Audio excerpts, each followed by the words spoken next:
Hello everyone, welcome to my channel Arth classes. तो आज हम हमारी थ्योरी ऑफ प्रोडक्शन का नेक्स्ट पार्ट करेंगे और आज हम समझेंगे कि आइसोक्वांट्स की प्रॉपर्टीज होती क्या है। देखिए, सबसे पहली आइसोक्वांट की प्रॉपर्टी ये है कि आइसोक्वांट्स जो हैं लेफ्ट से राइट की तरफ डाउनवर्ड स्लोप करते हैं। इसका क्या मतलब होता है, इसको हम थोड़ा सा डिटेल में पढ़ेंगे और इसके लिए हम ले लेते हैं एक स्क्रीन। ठीक है, स्क्रीन ले ली है तो let's change the colour. Okay, अब देखिए, हमने बोला कि आइसोक्वांट्स जो हैं वो अपवर्ड से डाउनवर्ड की तरफ स्लोप करते हैं, यानी कि इसका स्लोप जो होता है वो नेगेटिव होता है। ठीक है, अब ऐसा क्यों? ऐसा सिंपल सा ये कि भाई, अगर मुझे एक फैक्टर को बढ़ाना है तो मुझे दूसरे फैक्टर को कम करना ही पड़ेगा। ठीक है, अगर मुझे अपना आउटपुट कांस्टेंट रखना है तो अगर मुझे ए फैक्टर बढ़ाना है तो मुझे बी फैक्टर को कम करना पड़ेगा। अगर मुझे लेबर बढ़ाना है तो मुझे कैपिटल को रिड्यूस करना ही पड़ेगा। अगर मुझे आउटपुट को अपने कांस्टेंट रखना है, अगर ऐसा नहीं हुआ तो क्या होगा? मेरा आउटपुट बढ़ जाएगा, इंक्रीज हो जाएगा। ठीक है, अब इसका मतलब क्या होता है? इसका सिंपल सा मतलब ये होता है कि दोनों ही फैक्टर्स के मार्जिनल प्रोडक्ट्स जो है वो पॉजिटिव है। पॉजिटिव है इसका मतलब क्या? कि भाई, हमको हर लेबर या कैपिटल को यूज करके कुछ ना कुछ आउटपुट के अंदर इंक्रीमेंट मिल ही रहा है। ठीक है, तो क्या ऐसा पॉसिबल है कि कोई भी रैशनल प्रोड्यूसर जो है वहां पर काम करना चाहेगा जहां पर मार्जिनल प्रोडक्ट जो है या तो जीरो है या फिर नेगेटिव है? ये तो सिंपल सा, हमने, अगर आपको याद हो, लॉ ऑफ वेरिएबल प्रोपोर्शंस जब पढ़ा था तो थर्ड स्टेज जो थी उसके अंदर यही तो हो रहा था ना कि भाई, आपका जो मार्जिनल प्रोडक्ट जो है कैपिटल का वो क्या होता जा रहा था? मार्जिनल प्रोडक्ट जो आपका लेबर का था वो नेगेटिव होता जा रहा था। इसका कारण ये था कि भाई, हमारे पास लेबर इतना ज्यादा हो गया है कि वो काम करने के बजाय काम बिगाड़ रहा है। तो ऐसा तो कोई भी रैशनल प्रोड्यूसर नहीं होगा जो एमपी जीरो या नेगेटिव हो तब काम करेगा। तो देखिए, मान लीजिए कि मेरा आइसोक्वांट हॉरिजॉन्टल लाइन है। ठीक है, ये मेरा आईक्यू है। तो इस केस में क्या मतलब हुआ कि मुझे कैपिटल को कांस्टेंट रखते हुए भी अगर मैं लेबर बढ़ाती हूँ तो मेरा आउटपुट जो है कांस्टेंट रहता है। इसका मतलब हम ये कह सकते हैं कि यहाँ पर मेरा मार्जिनल प्रोडक्ट ऑफ लेबर जो है वो इक्वल टू जीरो है, यानी कि लेबर मेरे आउटपुट के अंदर कोई भी कंट्रीब्यूशन नहीं दे रहा है। जो कंट्रीब्यूशन आ रहा है वो कैपिटल का ही आ रहा है। वहीं मेरा आइसोक्वांट अगर वर्टिकल हो जाता है, वर्टिकल लाइन हो जाता है, तो इसका मतलब क्या है कि मेरे कैपिटल का मार्जिनल प्रोडक्ट क्या है? वो जीरो है। यानी कि मैं कैपिटल चाहे कितना भी बढ़ाऊं, कितना भी डिक्रीज करूं, मेरे आउटपुट पे कोई इफेक्ट आने ही नहीं वाला। और तीसरा केस हम ये कह सकते हैं कि मेरा आइसोक्वांट कर्व जो है वो पॉजिटिवली स्लोप्ड लाइन है। तो इस केस में देखिए, दोनों ही फैक्टर्स बढ़ाने पर ही मेरा आउटपुट कांस्टेंट रह रहा है। इसका मतलब क्या हुआ कि या तो मेरे किसी ना किसी लेबर फैक्टर की मार्जिनल प्रोडक्टिविटी क्या है? जीरो है, या फिर नेगेटिव है। इन दोनों में से कोई भी एक केस हो सकता है। तो इसलिए हमारे आइसोक्वांट्स जो हैं हमेशा ही क्या होंगे? नेगेटिवली स्लोप्ड होंगे। ठीक है, डाउनवर्ड स्लोपिंग होंगे। अब देखिए, दूसरी प्रॉपर्टीज की ये है कि टू आईसीज या two isoquants can never intersect each other. देखिए, माफी चाहूंगी कि कई बार आइसोक्वांट्स की जगह मैं आईसी बोल जाऊंगी, बट उसका मतलब आइसोक्वांट्स ही समझिएगा। कंफ्यूज मत हो जाइएगा कि मैम आइसोक्वांट्स पढ़ा रही थी, आईसी की बात क्यों कर रही है, क्योंकि ये बहुत ज्यादा सिमिलर है। तो कई बार ये एक दूसरे की जगह यूज हो जाते हैं बोलते बोलते। ठीक है, तो दो आइसोक्वांट्स कभी भी एक दूसरे को इंटरसेक्ट नहीं कर सकते हैं। देखिए, इसको हम लोग एक प्रैक्टिकल फॉर्म में अगर मान के चले, समझना चाहें, तो देखिए, ये मान लीजिए ये मेरी वाई एक्सिस हो गई, ये मेरी एक्स एक्सिस हो गई, ठीक है।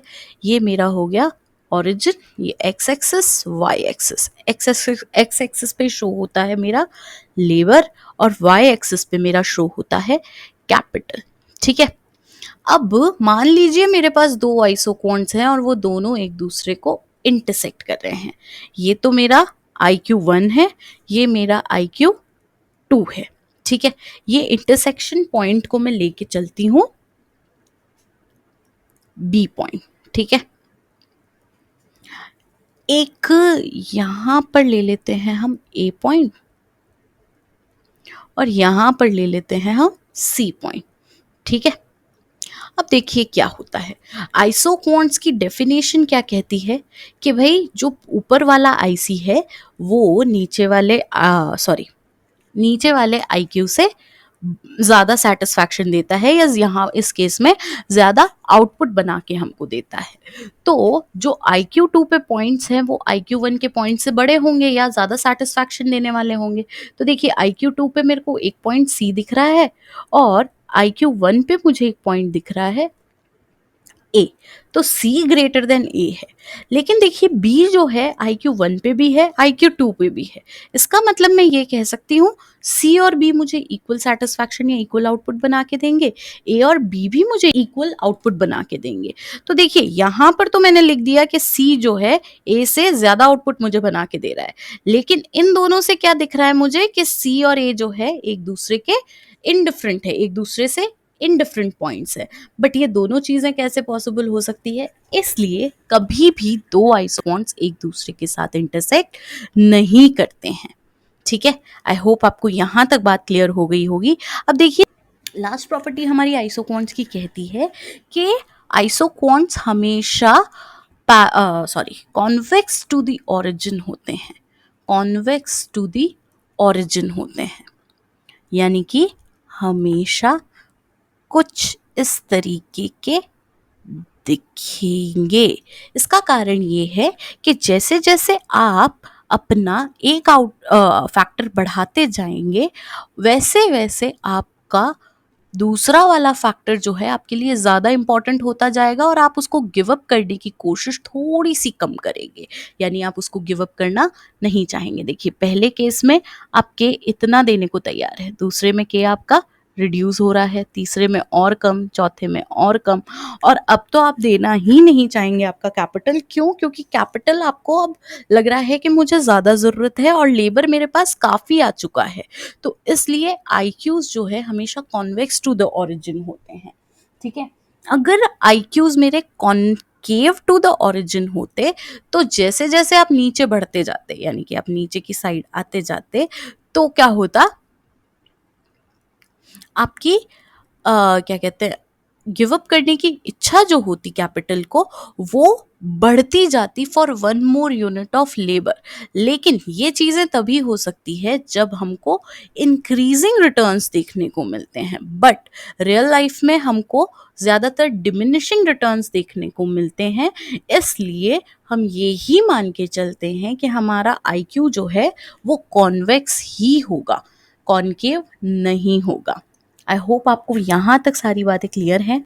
अब देखिए हम एक स्पेशल केस पढ़ेंगे कि हमारे पास दो ऐसे आइसोकोन्स होते हैं जो थोड़ी सी डिफरेंट शेप के होते हैं और वो दो केसेस में होते हैं। एक केस तो तब जब हमारे फैक्टर्स जो होते हैं वो परफेक्ट सब्स्टिट्यूट्स होते हैं।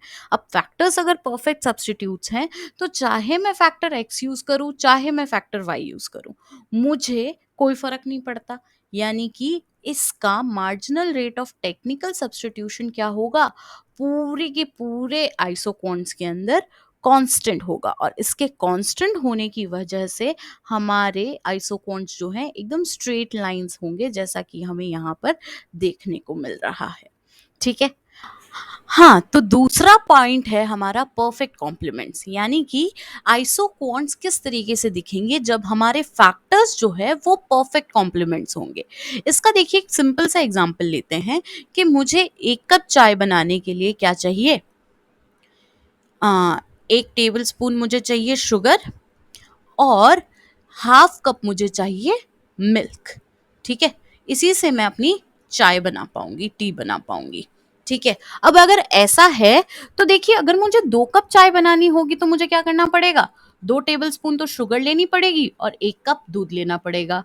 जब 3 कप चाय बनानी है तो मुझे 3 टेबल स्पून तो शुगर लेनी पड़ेगी और 1.5 कप मुझे मिल्क लेना पड़ेगा। तो देखिए, यहाँ पर एक पैटर्न आपको समझ आ रहा है कि आपको एक फिक्स्ड प्रोपोर्शन में चीजें यूज करनी है, तभी आप क्या कर सकते हो, किसी आउटपुट को प्रोड्यूस कर सकते हो। अब मान लीजिए आप 1 टेबल स्पून, यहाँ पर 2 टेबल स्पून की जगह 1.5 टेबल स्पून शुगर लेते हैं, तब चाहे दूध आपके पास 1 कप है, लेकिन इसकी वजह से आप अपना 2 कप चाय नहीं बना पाएंगे, आपको 1 कप चाय पे ही सीमित रहना पड़ेगा। वही चीज 3 कप्स के अंदर है। तो परफेक्ट कॉम्प्लीमेंट्स ये बताते हैं कि फैक्टर्स को फिक्स प्रोपोर्शन में यूज करके ही आप अपने आउटपुट को बढ़ा सकते हो। अब देखिए, अगर अब परफेक्ट कॉम्प्लीमेंट्स के आइसोकॉन्स की बात करें तो ये हमेशा एक तरह से एल शेप्ड कर्व्स में होते हैं। ठीक है, एल शेप्ड कर्व्स में होते हैं। इसका कारण क्या है, इसका सिंपल सा कारण है, देखिए यहाँ पर ओ ए ओ बी तो मैं factor X use Y use कर रही हूँ और ओ ए मैं फैक्टर एक्स यूज कर रही हूँ, तब मैं प्रोड्यूस कर पा रही हूँ एच आउटपुट। अब मान लीजिए मैंने अपना फैक्टर एक्स जो है ओ ए से ओ आर बढ़ा दिया, लेकिन मैं फैक्टर वाई नहीं बढ़ाना चाह रही हूँ, तब भी मेरा एच आउटपुट ही प्रोड्यूस होगा, यानी कि मेरे इस एक्स्ट्रा फैक्टर को यूज करने का कोई फायदा यहाँ पर नहीं हुआ। उसी तरीके से ओ वाई ले लीजिए, सॉरी वाई मत लीजिए, ओ पी ले लीजिए। ठीक है, अब आपने फैक्टर एक्स को ओ पी तक बढ़ाया, लेकिन आपने फैक्टर वाई को ओ बी पे ही कांस्टेंट रखा, तब भी आप एच ही प्रोड्यूस कर पाएंगे। और यही चीज आप फैक्टर वाई में देख लीजिए, फैक्टर एक्स को कांस्टेंट रख के। अब मैं मान रही हूँ फैक्टर एक्स को मैं कांस्टेंट रखूंगी ए पे, और फैक्टर वाई को मैं बढ़ाना चाह रही हूँ ओ बी से ओ एस तक। ठीक है, तब भी मेरा आउटपुट तो एच ही प्रोड्यूस होगा ना। अब मान लीजिए ओ एस से मैं ओ एल पे आ गई, तब भी मेरा आउटपुट यहीं पर इसी लाइन में रहने वाला है। ठीक है, यहाँ पर आ जाओ, क्योंकि लेकिन मेरा एक्स जो है वो ज्यादा प्रोड्यूस नहीं, मैं एक्स को ज्यादा यूज नहीं कर रही हूँ, इसलिए मेरा आउटपुट अभी भी यही एच रहने वाला है। तो ये बताता है हमारा परफेक्ट कॉम्प्लीमेंट्स के एल शेप्ड का लॉजिक। और इसका MRTS जो होता है, marginal rate of technical substitution, ये क्या होगा, ये 0 से इन्फिनिटी के बीच में वेरी करता है। क्यों, क्योंकि ये एल शेप में है, तो इसकी वजह से। ठीक है, तो यही थी परफेक्ट कॉम्प्लीमेंट्स के अंदर जो बातें मुझे आपको बतानी थी। आगे हम परफेक्ट कॉम्प्लीमेंट्स में भी फिक्स प्रोपोर्शन और वेरिएबल प्रोपोर्शन के बारे में बात करेंगे, लेकिन उसके लिए आपको मेरी नेक्स्ट क्लास का वेट करना पड़ेगा। आई होप आपको मैं जो भी अभी तक समझा रही हूँ आपको अच्छे से समझ आ रहा है। अगर आपको कोई दिक्कत आ रही है तो आप प्लीज़ मुझे कमेंट लिख के बताइए, मैं आपके डाउट्स ज़रूर सॉल्व करूँगी। और अगर आपको मेरी वीडियो पसंद आ रही है तो लाइक कीजिए, शेयर कीजिए और सब्सक्राइब कीजिए। Thank you so much, bye bye.